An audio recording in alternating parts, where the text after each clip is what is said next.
Joshua 10. The sun stands there.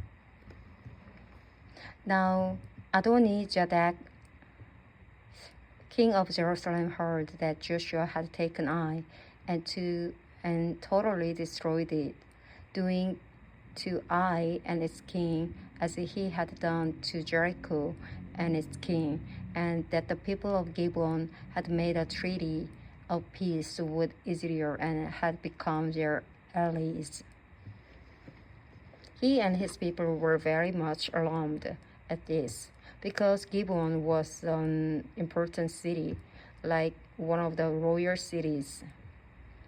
It was larger than Ai, and all its men were good fighters.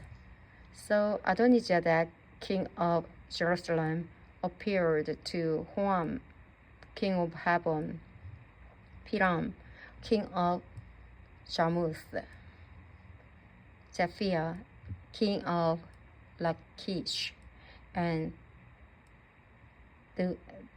Deber, king of Eglon. Come up and help me attack Gibeon, he said, because it has made peace with Joshua and the Israelites. Then the 5 kings of Amorites, the kings of Jerusalem, Hebron, Jarmuth, Lachish, and Eglon, joined the forces.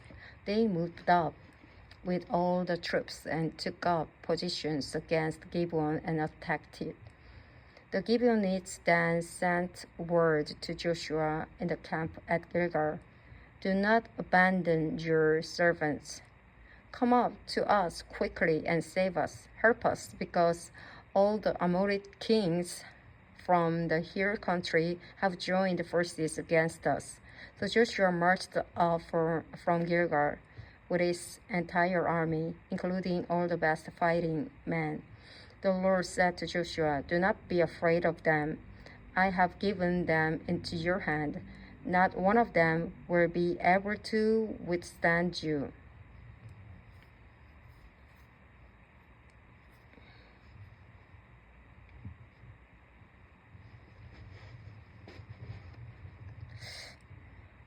After an all-night march from Gilgal, Joshua took them by surprise. The Lord threw them into confusion before Israel, so Joshua and the Israelites defeated them completely at Gibeon.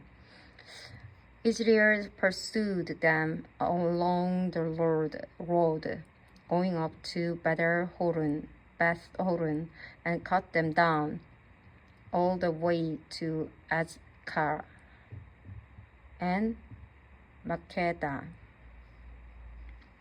As they fled before Israel on the road down from Beth-horon to Azekah, the Lord hurled large hailstones down on them, and more of them died from the hail than were killed by the swords of the Israelites.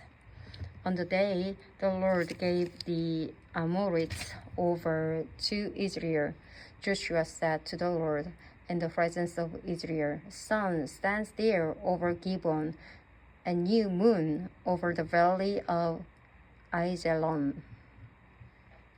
So the sun stood still and the moon stopped, till the nation avenged itself on its enemies, as it is written in the book of Jasher. The sun stopped in the middle of the sky and delayed going down about a full day. There has never been a day like it before or since, a day when the Lord listened to a human being. Surely the Lord was fighting for Israel. Then Joshua returned with all Israel to the camp at Gilgal. 5 Amorite kings killed. Now the 5 kings had fled and hidden in the cave at Makkedah. When Joshua was told that the 5 kings had been found hiding in the cave at Makkedah, he said, "Roll large rocks up to the mouth of the cave and posted some men there to guard it. But don't stop. Pursue your enemies. Attack them from the rear and don't let them reach their cities, for the Lord your God has given them into your hand. So Joshua and the Israelites defeated them completely, but a few survivors managed to reach their fortified cities. The whole army then returned safely to Joshua in the camp at Makkedah, and no one uttered a word against the Israelites. Joshua said, Open the mouth of the cave and bring those 5 kings out to me. So they brought the 5 kings out of the cave. The kings of Jerusalem, Hebron, Jarmuth, Lachish, and Eglon.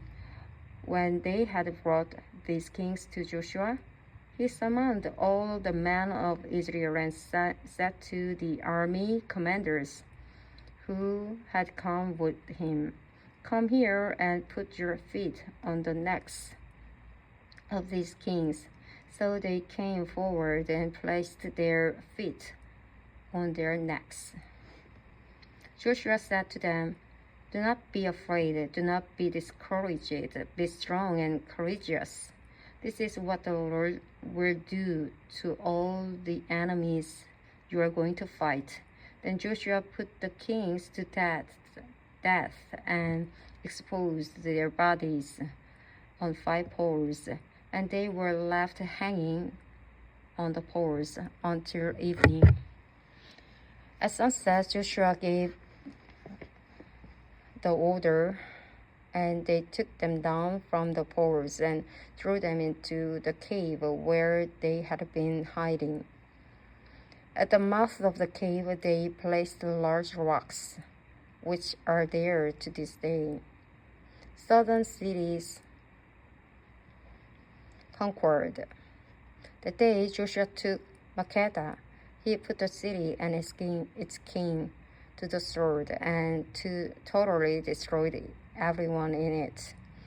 He left no survivors, and he did to the king of Makkedah as he had done to the king of Jericho.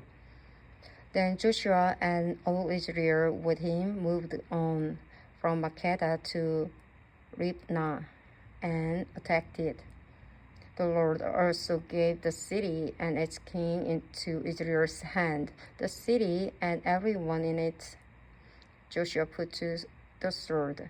They left no survivors there, and they did to its king as he had done to the king of Jericho. Then Joshua and all Israel with him moved on from Libnah to Lachish. He took up positions against it and attacked it. The Lord gave Lachish into Israel's hands, and Joshua took it on the 2nd day. The city and everyone in it he put to the sword, just as he had done to Libnah. Meanwhile, Horam, king of Gezer, had come up to help Lachish, and Joshua defeated him and his army until no survivors were left.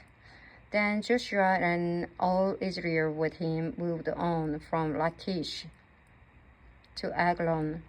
They took up positions against it and attacked it. They captured it that same day and put it to the sword and totally destroyed everyone in it, just as they had done to Lachish. Then Joshua and all Israel with him went up from Eglon to Hebron and attacked it. They took the city and put it to the sword, together with its king, its villages, and everyone in it. They left no survivors, just as at Eglon they totally destroyed it and everyone in it. Then Joshua and all Israel with him turned around and attacked Debir.